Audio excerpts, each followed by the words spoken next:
बच्चा बच्चा जानता है कि तुम मुझे खून दो मैं तुम्हें आजादी दूंगा, ये किसने कहा था? लेकिन योगी आदित्यनाथ जी को अलग ही इतिहास पढ़ा है। स्वामी विवेकानंद ने कहा था, तुम मुझे खून दो मैं तुम्हें आजादी दूंगा। राजस्थान के मुख्यमंत्री भजनलाल शर्मा ने एक कार्यक्रम में चीफ जस्टिस ऑफ इंडिया की जगह chief justice of India government, Bharat सरकार के मुख्य न्यायाधीश बोल दिया। ये इनका जो लिखा हुआ था मामला, ये किसी और ने लिखा था और इन्होंने ऐसे ही बोल दिया, तो भी इनकी गलती है, क्योंकि आपको तो पता होना चाहिए ना आप क्या बोलने जा रहे हैं। मंच पर विराजमान भारत सरकार के मुख्य न्यायाधीश, सर्वोच्च न्यायालय न्यायमूर्ति सूर्यकांत जी। अब बात करते हैं हम देश के प्रधानमंत्री नरेंद्र मोदी की। उन्होंने एक बयान दिया जिसमें उन्होंने कहा कि तक्षशिला बिहार में था। अब सुनने में तो ये सामान्य लगता है, लेकिन सही तथ्य क्या है? तक्षशिला आज के पाकिस्तान में स्थित था। अगर हम ज्ञान युग को याद करें तो नालंदा और तक्षशिला का स्मरण होता है। ये मेरा बिहार है भाइयों। राहुल गांधी जी भी इसमें पीछे नहीं रहते हैं। उन्होंने एक भाषण में एस्केप वेलोसिटी ऑफ जुपिटर का इस्तेमाल किया। अब सुनने में बड़ा वैज्ञानिक शब्द है, लेकिन समस्या यही है, इसका इस्तेमाल जिस संदर्भ में किया गया वो वैज्ञानिक रूप से गलत था। बिल्कुल, एस्केप वेलोसिटी मतलब अगर आपने धरती से स्पेस में जाना है, अगर आप हमारी धरती पे हैं तो 11.2 किलोमीटर पर सेकंड आपकी वेलोसिटी होनी पड़ेगी। अगर उससे कम होगी तो आप कितना भी करेंगे आप स्पेस में नहीं जा सकते, और उससे ज्यादा हो गई तो आप निकल जाएंगे। दोस्तों नमस्कार, मैं हूं विनीता यादव और आप देख रहे हैं न्यूज नशा आदत हर खबर की। तो अब आज मैं आपको एक थोड़ा सा अलग विषय पर लेकर जा रही हूं जो कि बड़ा सेंसिटिव है। ये नेता सब कुछ जानते हैं, लेकिन ये नेता जब गलती करते हैं तो भयानक करते हैं। योगी आदित्यनाथ ने हाल ही में एक ऐसी बड़ी गलती कर दी है जिस पर सोशल मीडिया पर लगातार उनका इतनी ज्यादा आलोचना हुई है कि उनको लगता होगा कि वो कहीं गलत नहीं हो सकते, लेकिन यहाँ पर सोशल मीडिया पर उन शब्दों को लेकर के जिस तरह से ट्रोलिंग हुई है देखने लायक है। लेकिन वो अकेले ऐसे नहीं, और भी लोग हैं। तो मामला थोड़ा संवेदनशील है और थोड़ा मजेदार भी है, क्योंकि आज हम इन्हीं बयानों की बात करने वाले हैं जो देश के बड़े बड़े नेता दे तो देते हैं, लेकिन तथ्यों को चेक ही नहीं करते हैं। इनका जीके यानी कि जनरल नॉलेज कहाँ है ये समझ में नहीं आता। गलत इनपुट दे देते हैं जो बच्चे बच्चे जानते हैं, कई बार ये वहां पर चूक कर जाते हैं। बहुत बिजी रहते हैं इसलिए कोई गलती कर जाते हैं क्या, या इनको गलत होने का कोई भी जिसे कहते हैं ना, इनको गलती की माफी नहीं है। तो देखिए, राजनीति में भाषण देना कोई छोटी बात नहीं है। हर शब्द तोला जाता है, हर लाइन रिकॉर्ड होती है, हर बयान लाखों करोड़ों लोगों तक पहुंचता है। ऐसे में कोई आम आदमी गलती करता है तो उसका असर बहुत ही लिमिटेड होगा, लेकिन जब एक मुख्यमंत्री, प्रधानमंत्री या केंद्रीय मंत्री या कोई बड़ा नेता गलती कर देता है तो वो गलती व्यक्तिगत नहीं रह जाती, वो पब्लिक इंफॉर्मेशन बन जाती है और यहीं से सारी प्रॉब्लम शुरू हो जाती है। सबसे पहले बात करते हैं उस हाल ही के बयान की जहां पर उत्तर प्रदेश के मुख्यमंत्री ने ऐसा बयान दे दिया कि आपके जबान में कोई शब्द ही नहीं आएगा। बच्चा बच्चा जानता है कि तुम मुझे खून दो मैं तुम्हें आजादी दूंगा, ये किसने कहा था? लेकिन योगी आदित्यनाथ जी को अलग ही इतिहास पढ़ा है। उन्होंने अपने भाषण में वो काम कर दिखाया, वो तीर मार दिखाया कि वाकई में देखने लायक है। स्वामी विवेकानंद का जो उन्होंने नाम लिया, बहुत थू थू उनकी हो गई इस बात से। अब जरा सोचिए, ये लाइन कितनी ऐतिहासिक है। ये सिर्फ एक वाक्य नहीं है, ये भारत की आजादी के संघर्ष का नारा था, ये सिर्फ एक इंफॉर्मेशन नहीं थी। स्वामी विवेकानंद ने कहा था, तुम मुझे खून दो मैं तुम्हें आजादी दूंगा।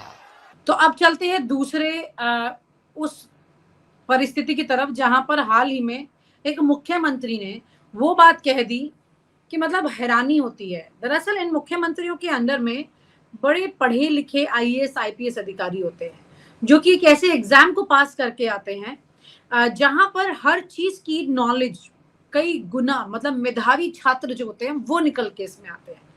पर हमारा संविधान में जनता का चुनाव व्यक्ति इनके ऊपर बैठता है, काम करता है, लेकिन वो व्यक्ति को अगर सिस्टम की जानकारी नहीं तो वो क्यों उस कुर्सी पर बैठा है, सवाल ये है। तो पार्टी की जिम्मेदारी बनती है कि ऐसे लोगों के हाथ में बागडोर दी जाए जहां पर ये इतने बड़े भयानक गलतियां कम से कम ना हो। मैं मुद्दे पर आती हूँ। राजस्थान के मुख्यमंत्री भजनलाल शर्मा ने एक कार्यक्रम में चीफ जस्टिस ऑफ इंडिया की जगह chief justice of India government, Bharat सरकार के मुख्य न्यायाधीश बोल दिया। ये इनका जो लिखा हुआ था मामला, ये किसी और ने लिखा था और इन्होंने ऐसे ही बोल दिया, तो भी इनकी गलती है, क्योंकि आपको तो पता होना चाहिए ना आप क्या बोलने जा रहे हैं। अब पहली नजर में तो ये एक साधारण जुबान फिसलने जैसा लगता भी है, लेकिन अगर आप इसे गहराई से देखें तो ये बहुत बड़ा कंसेप्चुअल एरर है, क्योंकि ये सही तथ्य ये है कि चीफ जस्टिस ऑफ इंडिया सरकार का हिस्सा हो ही नहीं सकता। वो तो हमारे देश के संविधान के एक बहुत महत्वपूर्ण स्तंभ है, जुडिशरी उसका हेड है चीफ जस्टिस ऑफ इंडिया, न्यायपालिका प्रमुख है जो संविधान के तहत स्वतंत्र है। ये गलती नहीं है, बल्कि संविधान को ना समझने वाले व्यक्ति के बोले गए शब्द हैं, ऐसा लगता है। मंच पर विराजमान भारत सरकार के मुख्य न्यायाधीश, सर्वोच्च न्यायालय न्यायमूर्ति सूर्यकांत जी। अब बात करते हैं हम देश के प्रधानमंत्री नरेंद्र मोदी की। उन्होंने एक बयान दिया जिसमें उन्होंने कहा कि तक्षशिला बिहार में था। अब सुनने में तो ये सामान्य लगता है, लेकिन सही तथ्य क्या है? तक्षशिला आज के पाकिस्तान में स्थित था। ये प्राचीन भारत का एक प्रमुख शिक्षा केंद्र था जो गांधार क्षेत्र में आता था, यानी यहां भी इतिहास की लोकेशन बदल दी गई। और जब नेता इतिहास की लोकेशन बदल देते हैं तो आम जनता के लिए सही और गलत का फर्क धुंधला हो जाता है। अगर हम ज्ञान युग को याद करें तो नालंदा और तक्षशिला का स्मरण होता है। ये मेरा बिहार है भाइयों। राहुल गांधी जी भी इसमें पीछे नहीं रहते हैं। उन्होंने एक भाषण में एस्केप वेलोसिटी ऑफ जुपिटर का इस्तेमाल किया। अब सुनने में बड़ा वैज्ञानिक शब्द है, लेकिन समस्या यही है, इसका इस्तेमाल जिस संदर्भ में किया गया वो वैज्ञानिक रूप से गलत था। सही तथ्य क्या है?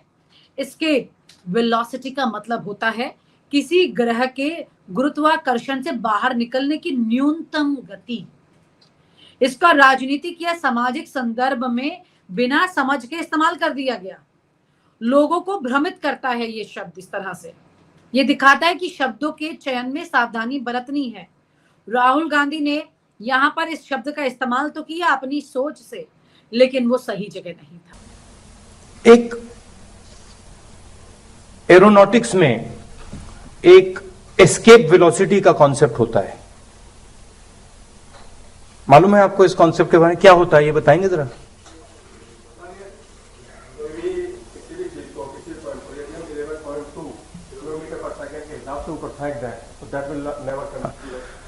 बिल्कुल, एस्केप वेलोसिटी मतलब अगर आपने धरती से स्पेस में जाना है, अगर आप हमारी धरती पे हैं तो 11.2 किलोमीटर पर सेकंड आपकी वेलोसिटी होनी पड़ेगी।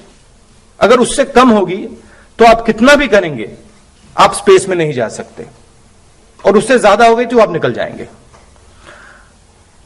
तो जुपिटर की एस्केप वेलोसिटी क्या होती है? आपने कहा 11.2 अर्थ की होती है, जुपिटर की क्या होती है? अब आप सोच रहे हैं एस्केप वेलोसिटी की क्या बात कर रहा है? क्या होती है? 7 किलोमीटर प्रति सेकंड। अगर कोई जुपिटर पे खड़ा है, अगर उसे जुपिटर की खेच से निकलना होता है तो उसे 60 किलोमीटर प्रति सेकंड एक्सेलरेशन होना चाहिए उसका। यहां हिंदुस्तान में हमारा जात का कॉन्सेप्ट है, इसमें भी एक एस्केप वेलोसिटी होती है। अगर आपको अगर आप किसी जात के हैं और अगर आपको सक्सेस पानी है तो आपको भी एस्केप वेलोसिटी की जरूरत होती है। और दलित कम्युनिटी को इस धरती पे जुपिटर की एस्केप वेलोसिटी की जरूरत होती है कि आपको बहुत ज्यादा तेज धक्का मारना पड़ता है। और अब आगे चलते हैं, स्मृति ईरानी जी की बात करते हैं। केंद्रीय मंत्री रही हैं, कई मंत्रालय संभाले हैं, वुमेन एंड चाइल्ड मिनिस्ट्री संभाली है, आईएनडी मिनिस्ट्री संभाली है, टेक्सटाइल मिनिस्ट्री संभाली है इन्होंने।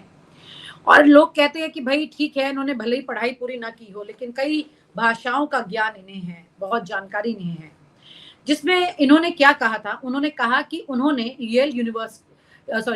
येल से पढ़ाई की है। बाद में उन्हें ये स्पष्ट करना पड़ा कि उन्होंने येल यूनिवर्सिटी में एक short term leadership programme attend किया था, ना कि कोई फुल डिग्री कोर्स किया था। दोनों में बहुत फर्क होता है, आप सब जानते हैं।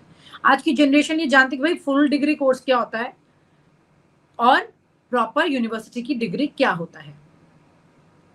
यहां फर्क छोटा लग सकता है लेकिन सार्वजनिक जीवन में फर्क बहुत बड़ा है, क्योंकि जनता जब सुनती है तो लगता है येल से उन्होंने पढ़ाई की है, वो उसे पूरी तरह डिग्री कोर्स समझने लगती है और यहीं से धारणा गलत बन जाती है। आप जब जाते हैं, एक प्रॉपर एडमिशन लेते हैं यूनिवर्सिटी में, डिग्री कोर्स जब करते हैं तो एक अलग तरह की चीज है, ठीक है। जैसे मान लीजिए दिल्ली यूनिवर्सिटी में ही सही, आपने दिल्ली यूनिवर्सिटी से ओपन लर्निंग की स्टडी की हो और दिल्ली यूनिवर्सिटी की किसी कॉलेज से आपने प्रॉपर कोर्स किया है, अपनी पूरा यूनिवर्सिटी के 3 साल की पढ़ाई की है, दोनों में बहुत फर्क है। आप कहते हैं कि मैं दिल्ली यूनिवर्सिटी से पढ़ा हूँ लेकिन आपने ओपन लर्निंग से काम किया है दिल्ली यूनिवर्सिटी में, लेकिन आपने कॉलेज में आपको एडमिशन नहीं मिला था। आपने आधी बात बताई, मतलब अश्वत्थामा मारा गया इस तरह से, तो अश्वत्थामा मारा गया वाली कहानी आज तक चल रही है। People call me unpad. I do have a degree from Yale as well, which I can bring out and show how Yale celebrated my leadership capacity. अब एक और उदाहरण आपको बताती हूँ। कांग्रेस के वरिष्ठ नेता दिग्विजय सिंह ने 26/11 जो मुंबई हमले हुए थे उसको लेकर ऐसा बयान दिया था जिसमें आधिकारिक जांच और तथ्यों से अलग बातें कही गई। सही तथ्य क्या है? 2008 मुंबई अटैक एक सुनियोजित आतंकवादी हमला था जिसकी जांच में स्पष्ट रूप से पाकिस्तान आधारित आतंकियों की भूमिका सामने आई थी। बहुत संवेदनशील मामले में गलत या अपुष्ट जानकारी देना मतलब बहुत बड़ा बवाल कर देता है, जनता के विश्वास को कमजोर कर देता है। अब आप इन सभी उदाहरणों को जोड़कर देखिए, एक पैटर्न सामने आता है। कोई इतिहास गलत बोल रहा है, कोई विज्ञान, कोई संविधान, कोई शिक्षा और कोई सुरक्षा। इन सब के से जुड़े तथ्यों से में आप गड़बड़ करके और लोगों के सामने पेश कर देते हैं। यानी समस्या किसी एक पार्टी या एक व्यक्ति की नहीं होती है, ये एक बहुत बड़ी समस्या है। पार्टी और व्यक्ति मतलब तमाम सिस्टम से ऊपर, जहां तैयारी से ज्यादा आत्मविश्वास काम कर रहा है। अब सवाल ये उठता है कि क्या ये सब सिर्फ एक मजाक का मुद्दा होना चाहिए या फिर हम इसे मीम्स और वायरल क्लिप्स तक लेकर के जाएं, या ये मामला एक गंभीर मामला है और स्कूलों तक ये मामला जाता है, सोशल मीडिया तक जाता है। बच्चों को जो लाखों रुपए की फीस दे करके लोग अपने बच्चों को पढ़ा रहे हैं और उसके बाद ये इतनी बड़े पदों पे बैठे हुए लोगों को गलत जानकारी देते हुए देखते हैं बच्चे, तो वो किस तरह से अपनी स्टडीज को लेते हैं। यही कारण है कि लोकतंत्र में सिर्फ नेता ही नहीं बल्कि मीडिया और जनता भी जिम्मेदारी होती है कि मीडिया की जिम्मेदारी है कि वो फैक्ट चेक करे, सिर्फ बयान नहीं दिखाए, उसका विश्लेषण भी करे। और जनता की जिम्मेदारी है कि वो सवाल पूछे, सिर्फ ताली ना बजाए, सोचे, समझे और गलत और सही के फर्क को बताए। आज के दौर में सबसे बड़ी ताकत क्या है? ना सत्ता, ना पैसा, बल्कि जानकारी है। और अगर जानकारी गलत हो जाए तो फिर फैसले भी गलत होंगे, सोच भी गलत होगी। तो आपको समझने की जरूरत है कि अगली बार कोई नेता कभी मंच से कुछ गलत बोलता है तो उसे वहीं पर करेक्ट करें। जबान फिसलना अलग होता है और जानकारी नहीं होना बिल्कुल अलग। और आप हमसे जुड़े रहने के लिए सब्सक्राइब करें YouTube पर, फॉलो करें Twitter पर और लाइक करें Facebook पर। और ज्यादा जानकारी के लिए आपको टाइप करना होगा सिर्फ न्यूज़ नशा।